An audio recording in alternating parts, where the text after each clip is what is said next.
I'm from the U.S. Virgin Islands. My family's from St. Croix. I think the music and the sound that I'm referring to was probably more prevalent in St. Croix. St. Croix seemed to maintain a lot of the traditions culturally in the Caribbean, I mean in the Virgin Islands, and the sound of that band, you heard more bands of that style coming out of St. Croix, especially when I was a kid. It consists really of whatever can make sounds and rhythms and grooves. You know, in place of the bass, like upright bass, you would have like a wash tub bass, that kind of sound. You know, rhythm usually would be like a break drum kind of thing or triangle. You might have, traditionally you would have like a ukulele or banjo kind of strumming, keeping rhythm that way.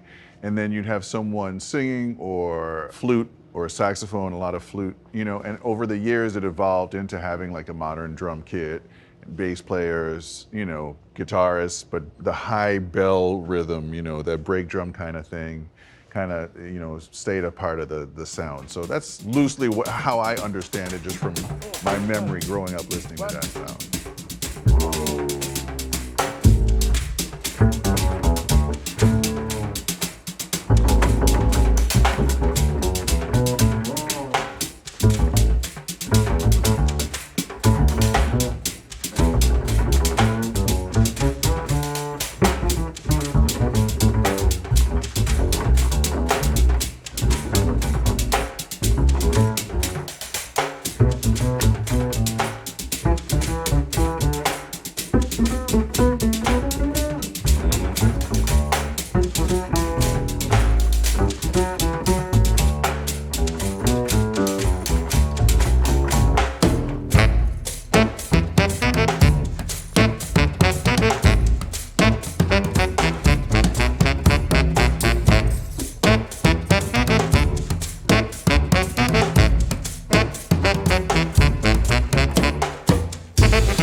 Bassman was by a really famous calypsonian, Shadow is his name.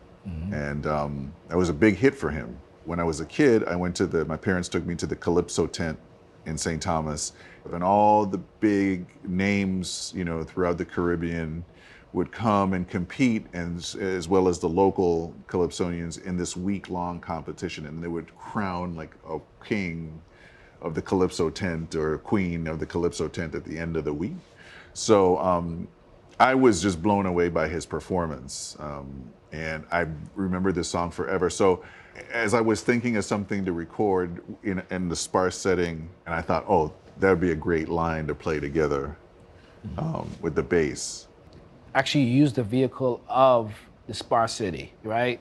And actually lean more into that, because the tendency, maybe live we might do it a little different, but at least in the studio I was feeling more like, okay, it's just about good rhythm, good harmony, the basics of what people are drawn to, I think. In music, yep. In music, any music, good harmony and good rhythm. You don't need a whole bunch of anything else to like draw and people, a great to pull melody. people. You know what I mean? Exactly. And melody, harmony, and rhythm.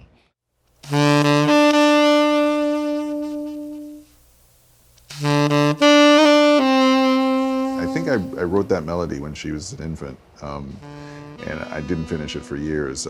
For me, I'm just trying to paint that picture of her energy and her spirit in the way that I recite the melody, or taking themes or parts of the melody and working through it,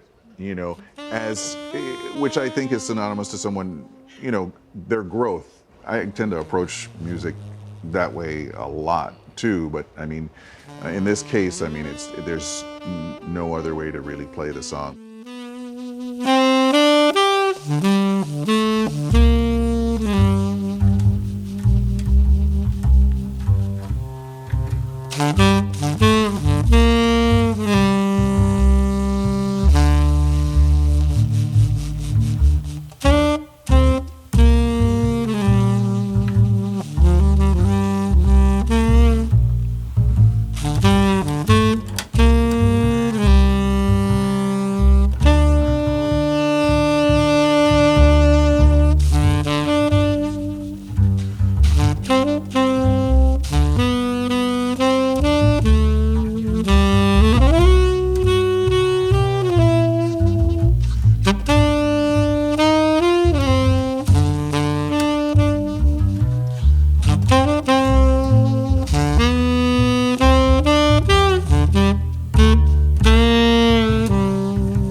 Well, I mean, I like to equate what we do to going to a museum and you seeing beautiful art. There's artists isn't there to say, well, this is what I was thinking of, and da da da da da da. You get out of that beautiful painting, sculpture, whatever it is, what you feel in the moment, what you see in the moment, you know?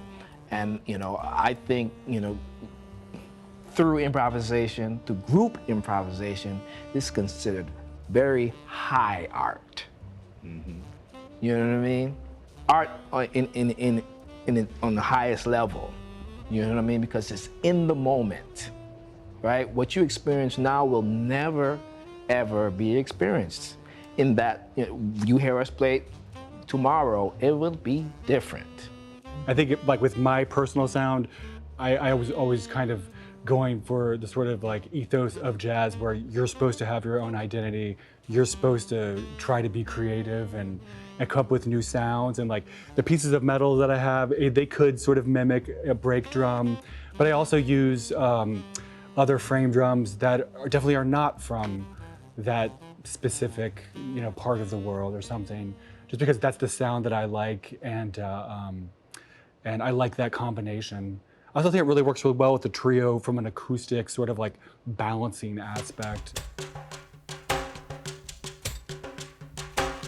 There was a big concert showcasing Cuban music, and I was a part of the band that so that's the first time I heard Juana. Was, you know, Kelvis was a featured artist on the show, and I heard the song and I fell in love with it, you know. And I said to myself, oh yeah, I one of these days I'm gonna get to it.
thing that I'm probably the most excited about is that I know that there's a chemistry here that, you know, it's been a minute, a couple of years now since we actually recorded. The music has grown so much, and we haven't played the music together since we recorded it. But since then, we've been able to sit down together, break bread together, work on different projects together, and our connection as human beings has grown. My responsibility, you know, is to show up and put my best foot forward every night, because I know that I have amazing people aspiring to be better artists on the bandstand with me. So that's my gig. I got to show up and do that, you know. And if I can do that honestly, I think, you know, the music will be received well.